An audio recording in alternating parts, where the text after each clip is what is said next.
Hello and welcome to Aging Out Loud, the official podcast of the New York City Department for the Aging. I'm Lorraine Colte Vasquez, Commissioner of the department. Here is where we talk about the real experiences and the joy of growing older in New York City, without stereotypes, without limits, and without whispering the word aging. And we have the pleasure of having with us someone who has really had a long experience in private sector, but also as a public servant. And I'm joined today by First Deputy Mayor Randy Mastro. He brings to us a unique perspective in this new role. So, Randy, welcome. Pleasure to be here, Lorraine. You know, you've served as a prosecutor, as a federal prosecutor. But here you are in this unique role called First Deputy Mayor, where you're balancing, what all these titans in industry, the commissioners think that they know, the interests of the city, and also making sure that we are in line with the mayor's vision. What is it about your leadership that helps you capture all of that, harness all of that, and make this the best city possible?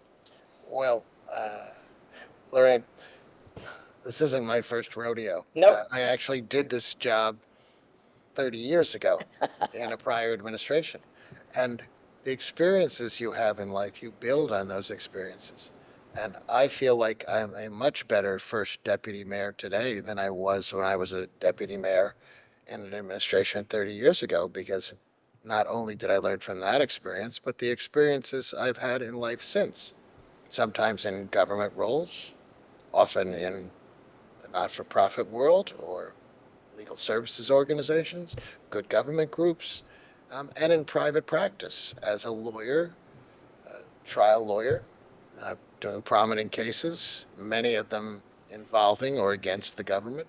You bring all those experiences to bear. You bring your maturity and, dare I say it, your wisdom Yes. to the task. So, you know that old song, Love is Lovelier the Second Time Around? Well, being first deputy mayor is lovelier this time around. Well, that's good to hear that it's lovely. These are trying times. I mean, we're facing some budget cuts at this point. Older New Yorkers make up 20% of this population, soon to be 25% of this Including us. Yeah, we are adding to those numbers. Proudly, we both say, because we're both will say that we have wisdom and are bringing that to the task at hand. But besides that, we have many, many New Yorkers. Our goal is to keep them thriving in this city. Give me your view of what an age-inclusive city would be like, and what can we do more of?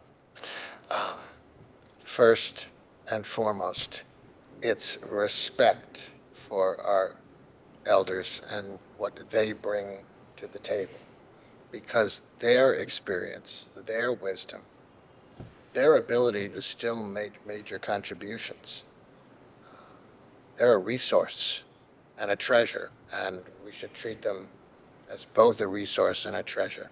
Uh, um, we live in the greatest city in the world, and everything is there at a fingertip. Get around. Great, taxi cabs, Uber Lyft, mass transit system. Very easy to get around town. Pick up the phone, go on your app, food delivery, everything else.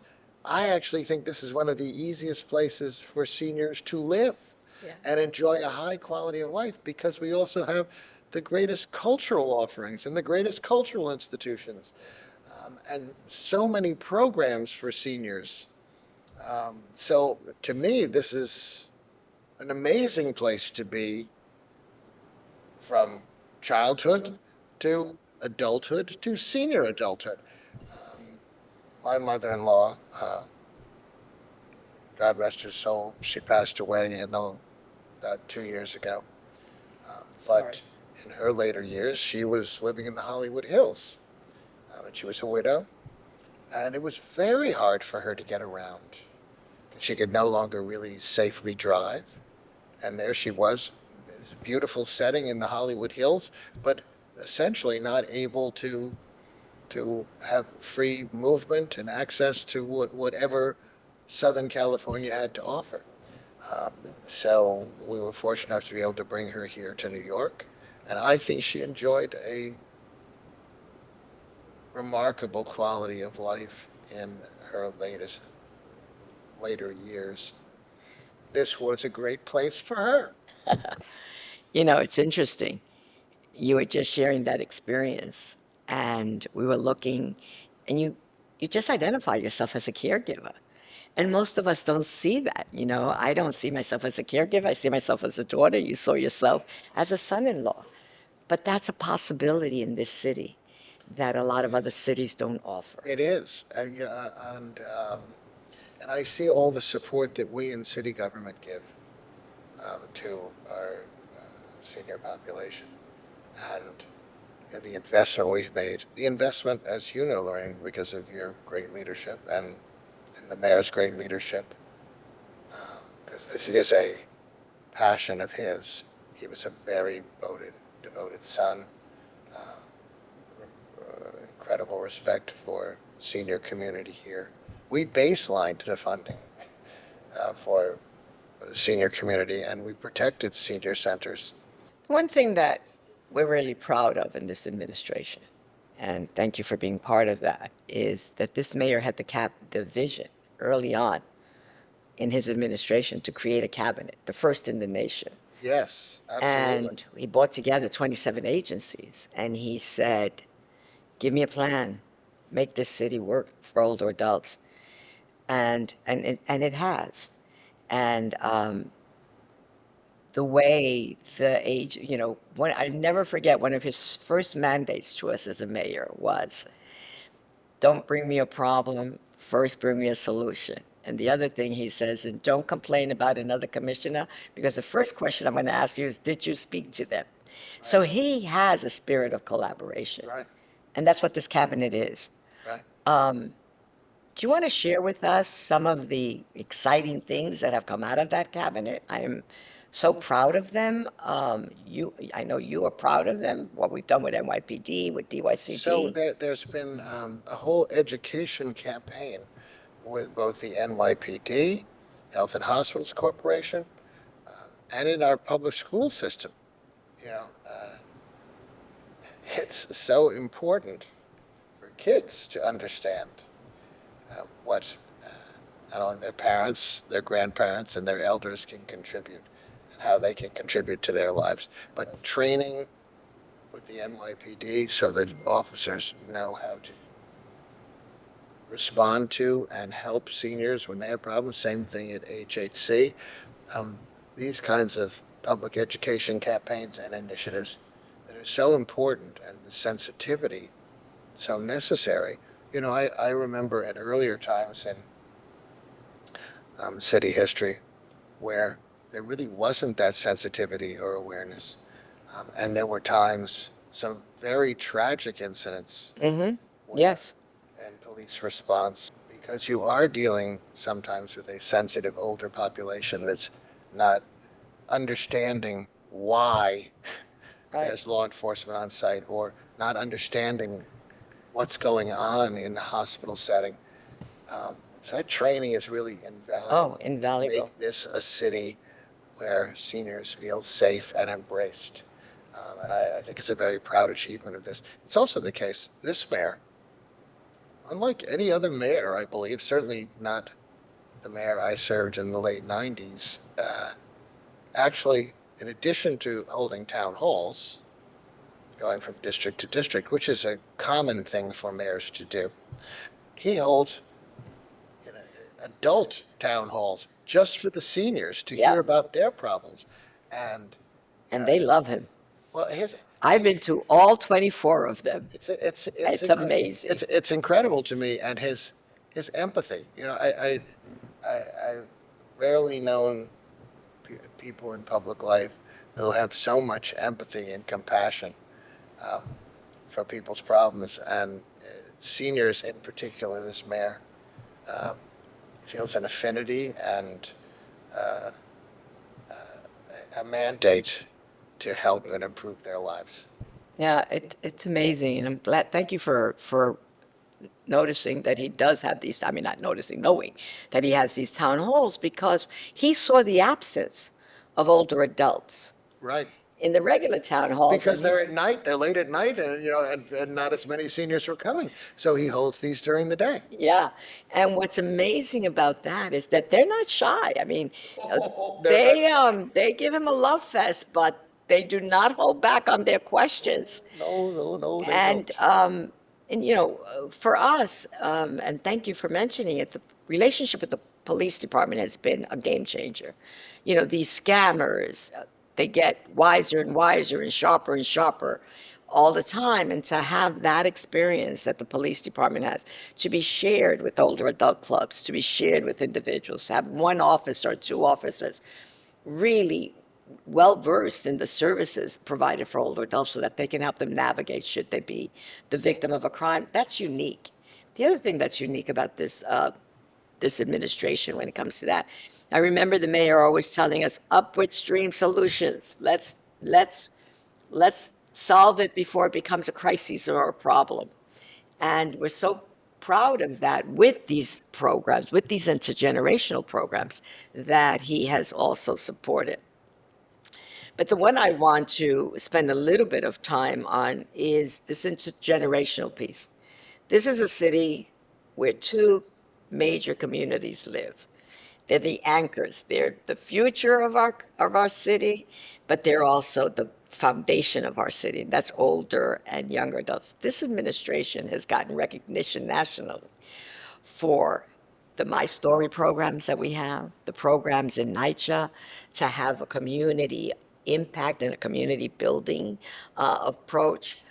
Tell me, when you think about this city, I see a city where we have enormous talent across professions, across fields, across disciplines, and the old thinking that when you reached a certain age, something that was the right time to retire. There isn't a right time to retire. And I'll say it, I'm 68, about to turn 69. I know you can't tell, Lorraine. all I can tell you is I'm a little bit beyond that. Well, I know the Santa Claus look is working for me.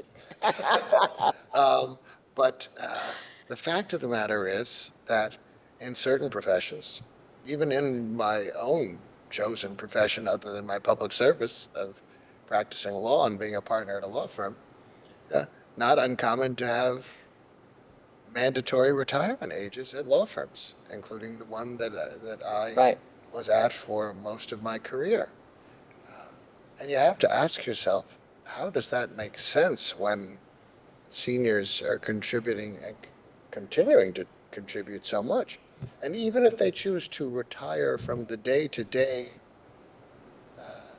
grind of a particular type of job, they still have so much to offer.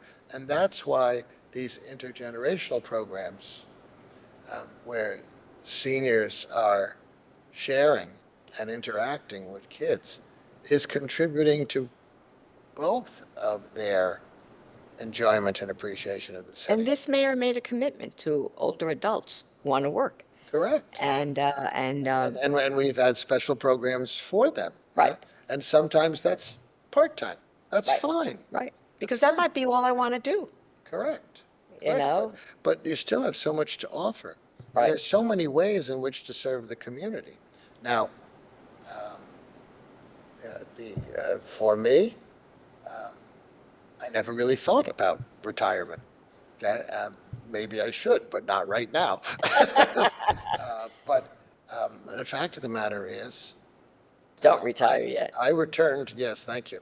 I returned to public service at this stage of my career because I wanted to make a contribution again. And there's so many ways you can do that. And not everyone can be a first deputy mayor or a commissioner. But the fact of the matter is that there's so many ways to contribute, so many programs. And this administration has fostered those kinds of contributions, even when they're on a part-time basis. And created those opportunities, Correct. particularly for for city retirees, as well as for other people who don't. Because we know that living and thriving in this city is a costly venture. And in any way that we can make that possible, we do. The other thing that I was going to, and I wanted to thank you for and for acknowledging, is that this administration has made a commitment to community care approach versus a institutionalized approach. And we know that older adults thrive better when they're in community, going to the churches that they normally go to, rather than being in a nursing home. And we also know that it costs $186,000 a year to keep someone in a nursing home, and that's a modest cost, versus $52,000 a year to keep them in community. I know that that's your perspective, that's my perspective, and we definitely know that we're living into the mayor's perspective because that's what we're following. So given that, tell me, what do you think are some of the best neighborhoods to grow old in New York City? Oh, wow. Now you're asking a tough question. Well, there are so many communities. I think there are communities in and around. I'm going to name places I've lived because that's what Sure. I've experienced. But the communities in and around Prospect Park and some of the great cultural institutions there. Your access to wonderful outdoor open space and great cultural institutions so close to a loving, supportive community where so many families and diverse families. I lived in Park Slope for several years. It was a marvelous neighborhood for people of all ages. And I spent a lot of years here in the village. And despite the hustle bustle of it, everything is just right outside your doorstep, 24 hours a day. What could be terrible about that? What could be terrible about that? Go to Washington Square Park, see the college kids enjoying themselves.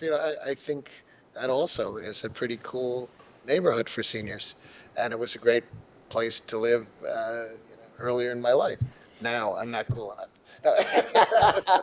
Well, I remember, it's funny, I remember growing up in East Harlem. I I think would that's- run away from home and go to a museum. I think that's a wonderful area too. Yeah. Because you go from the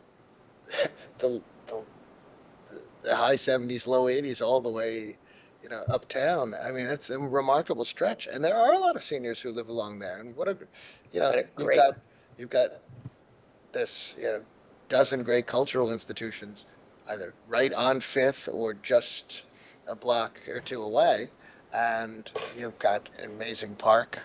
I mean, what's not to like? So, to me, that's why I say New York is a great place to grow old and enjoy your time as a senior. I think it's a great place to live. One of the other things that we always are trying to get people to think about, in addition to all the ways you can thrive in this city, it's all the ways you can contribute in this city. You've been nonprofit boards, you have contributed your time and talent, not only to making city better in government, but you've given your time to all of these institutions to grow them. What would be your advice to older adults who also, in addition to wanting to work, and we will give them opportunities to work in this city, what are some of the other opportunities, volunteer opportunities that they can have? Well, I think you hit on an important area. There are so many not-for-profits doing great work, and whether that's in board service or serving in your local community centers and volunteering to help spearhead programs there. There's so much to be done. I was on the board of the YMCA of Greater New York for many years, and the Y is known for its programs for kids and for seniors. Yes, it is. And And they're a proud partner. a remarkable place. and the largest YMCA of Greater New York, the largest Y organization in the world, serving New Yorkers. Right. So, but in so many other respects, cultural centers, not-for-profits around the city, they want volunteers or part-timers to help with their programs. And I think that's a wonderful thing that seniors can do. So I'm going to ask you two more questions before we Please. say goodbye. My question that we are all asking ourselves is like, if I were to go to a senior center, an older adult club, what would I want there? You know, like what would entice you, Randy Mastro, to one day, if you ever retire and want to spend your time in one of these community facilities, what would you want to have there? What would you want to see there? Stimulation, both socially and intellectually, Yeah, a chance to relax among peers. And it can be very, we live in the largest city in the country. So much out there right outside our front doors, but it can also be a very lonely place if you absolutely. don't get out into the community.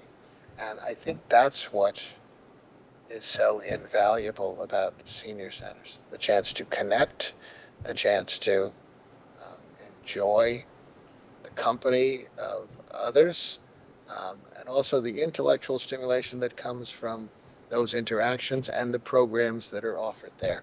And I think that's why so many senior New Yorkers have benefited from that.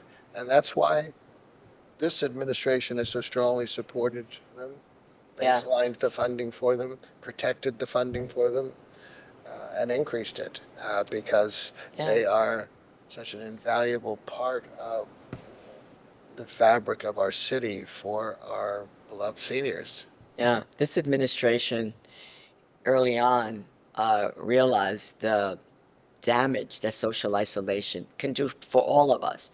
But for older adults, it really can impact your health and your mental Right, health, all of us, but right. your health.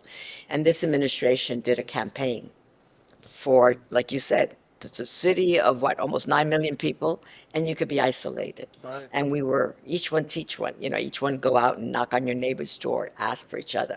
And that's what this administration did very, very early on, because we were just maybe coming out of a pandemic. I don't even know if we full, you know, Well, and that was important. the reason why you're so good at what you do, and I think this mayor is so good at what he does, is because there's a passion for the work.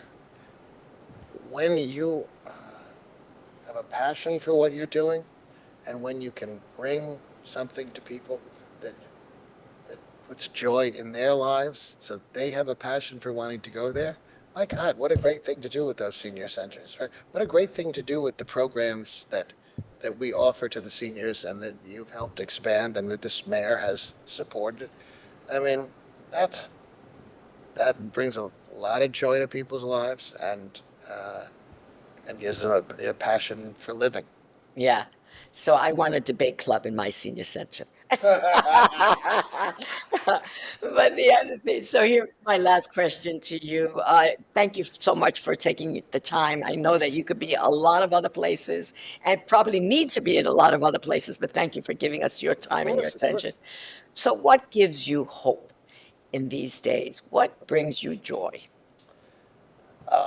Okay, that's a really good question. The work we're doing now. I have a passion for the work too, like you do, and like the mayor does. But it brings me unbelievable joy and satisfaction when we are able to advance programs and policies that improve people's lives. You know, for any New Yorker, and especially vulnerable seniors, right?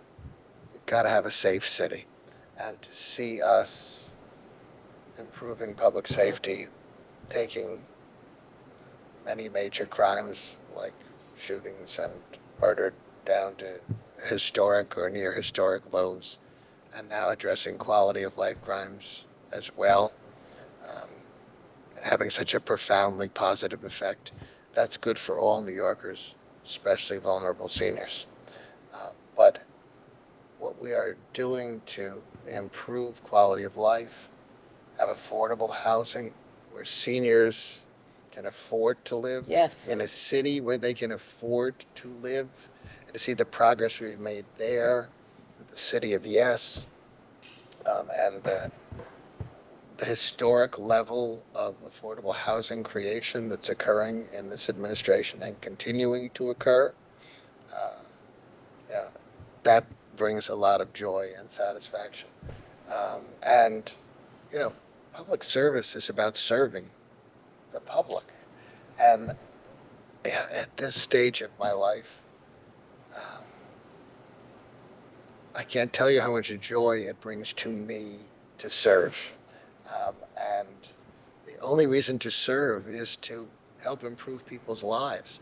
That's why people like Eric Adams run for mayor and go 18 hours, 20 hours a day. I don't know to how do he does it. That's why you do what you do, Lorraine, and I do what I do. You asked me what brings me joy. It brings me a tremendous amount of joy, and I loved public service before, and I'm enjoying it even more now. But also, what brings everybody joy? You're surrounded by family and friends. My daughter just graduated from Wharton Business School. All right. And Congratulations. she is, she's almost grown up. I think she may tell you she is grown up. I think so too. And my, Daddy's girls make powerful women. Never forget I that. know, well, and my wife is a doctor scientist, epidemiologist at Memorial Sloan Kettering. I can't exactly explain what she does, but I'm damn impressed. You get a tremendous amount of joy from family and friends, and the people who touch you in your lives, and it's like that a favorite movie of mine. It's a Wonderful Life. It's about the lives you touch, and so often you don't realize it. Well, Lorraine, let's touch as many lives as we can I while know. we're here. Well, Do we everything are. we can every day. Well, thank you for that. And thank you for the joy of giving us your time. But more importantly, thank you. I love serving with people like you. You have a vision, you have compassion, and you care about what we do. So thank you for being with us. And you, serving with you. And it's been a pleasure. I am Lorraine Cortez Vasquez. See you at our next podcast, Aging Out Loud.